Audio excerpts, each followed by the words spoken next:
Data collection procedures. Dear students, we talked about various data collection procedures, and we mentioned two major types of data collection procedures which are used in applied linguistics. One is called the observational procedure, and the second is instrumental procedure.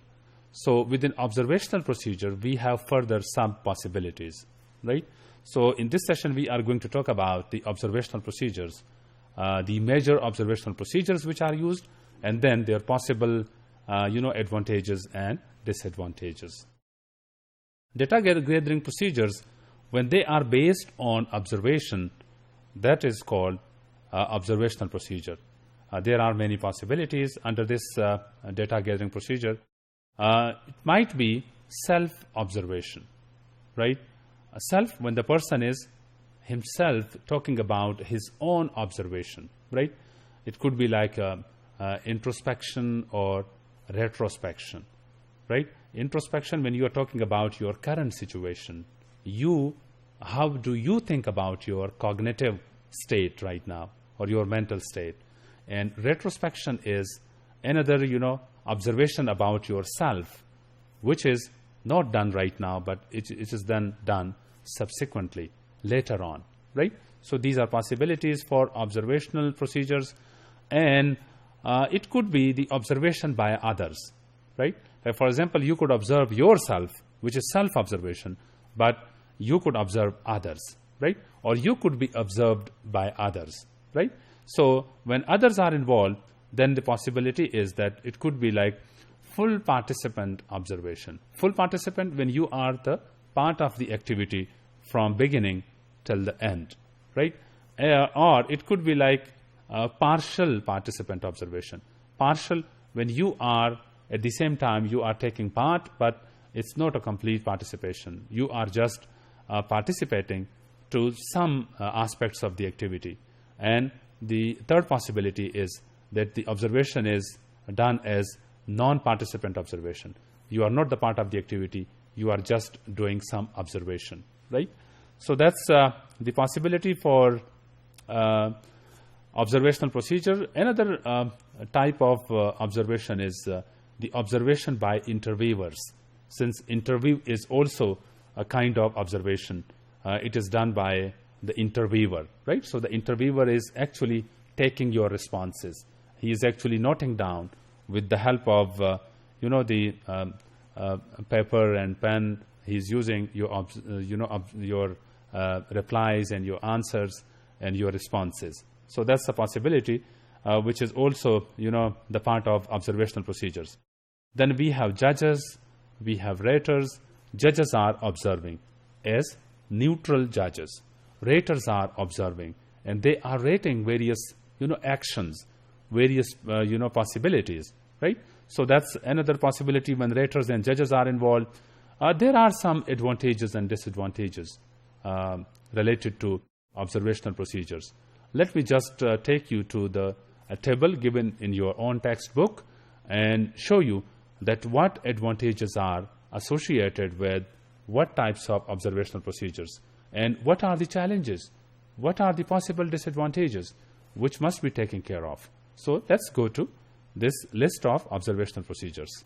Guys, this is the list which is based on data collection procedures, and these procedures are given in detail in terms of methods, and then in terms of their potential strengths, and then potential weaknesses. Observational procedures, overall, they discover new phenomena, right? New phenomena, like something which is not already known, that could be observed using observational procedure. And it is flexible. Flexible is like you can modify your research design.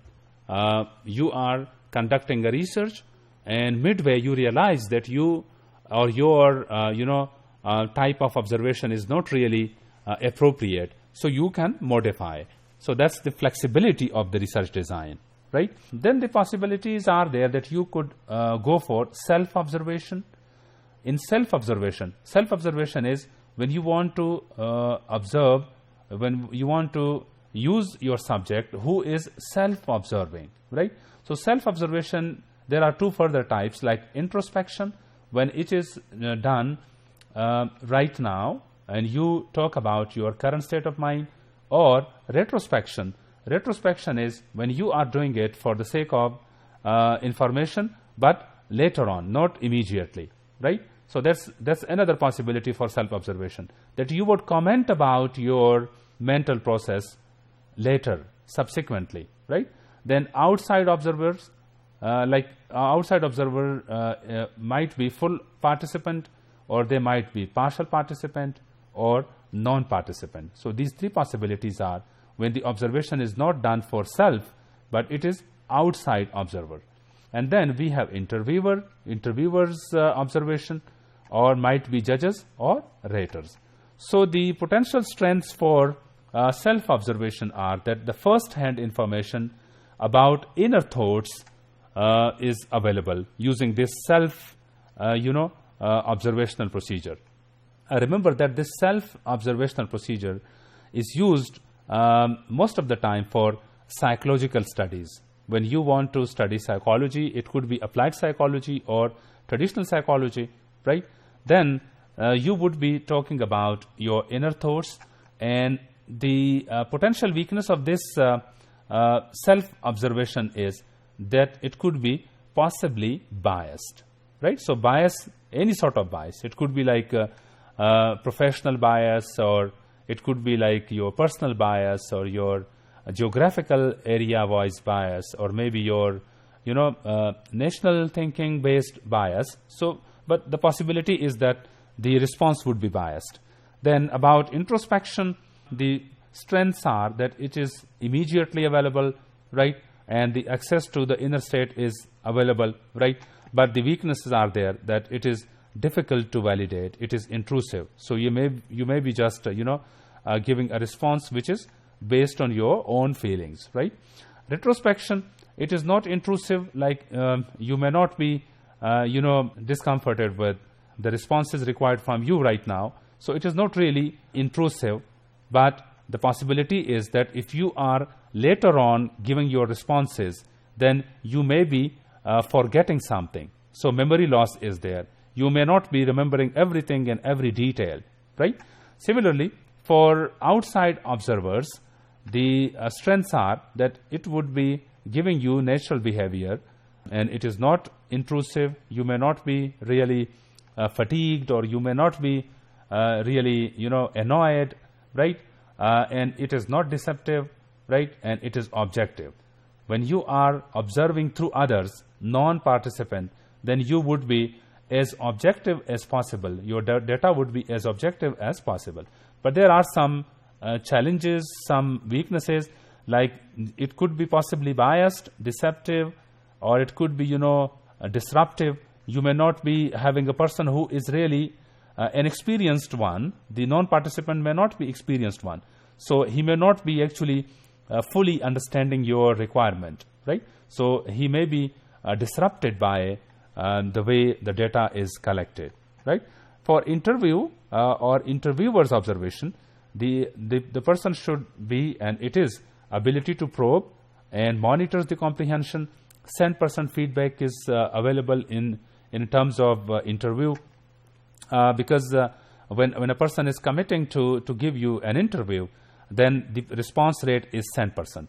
It is not for other sort of data collection. Questionnaires are not coming up 100%, but in the case of interview, 100% feedback is available. Then another advantage, which is not mentioned here, but it is also one advantage of interviewer observation, that if there is some misconception or some misunderstanding, you can supplement while conducting the interview, right?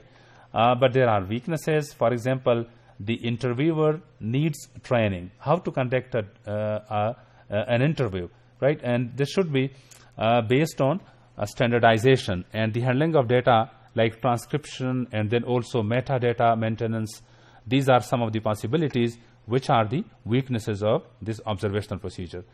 The last point regarding judgments and raters observation is that the strength is that those judges and raters, if they are appropriately conducted, if they are involved with some experience, then you would have expert opinion, right? You would have the best possible data. But there are weaknesses also associated with this way, like it could be based on subjectivity. or the experts might be getting tired. They may be fatigued, right? And they may be not in a position to understand your ambiguous rubrics, right? So these are the weaknesses. And the possibilities are there that you could go, when you are collecting your data using observational procedures, then you must know that which tool suits your study the most and what are the possible advantages and disadvantages. Keeping in mind all this information, you must be able to decide the best possible procedure for your study, data collection.